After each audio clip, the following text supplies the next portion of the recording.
اور جو لوگ ہم سے ملنے کی امید نہیں رکھتے کہتے ہیں کہ ہم پر فرشتے کیوں نہ نازل کیے گئے یا ہم آنکھ سے اپنے پروردگار کو دیکھ لیں.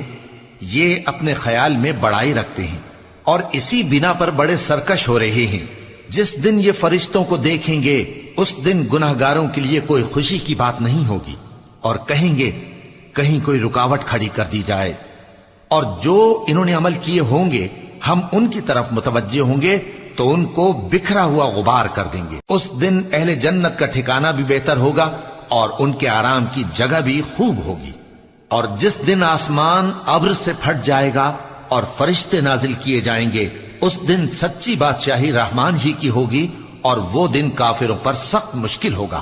اور جس دن ظالم اپنے ہاتھ کاٹ کاٹ کھائے گا اور کہے گا کہ اے کاش میں نے پیغمبر کے ساتھ رستہ اختیار کیا ہوتا. ہائے شامت، کاش میں نے فلاں شخص کو دوست نہ بنایا ہوتا. اس نے مجھ کو کتاب نصیحت کے میرے پاس آنے کے بعد بہکا دیا. اور شیطان انسان کو وقت پر دغا دینے والا ہے.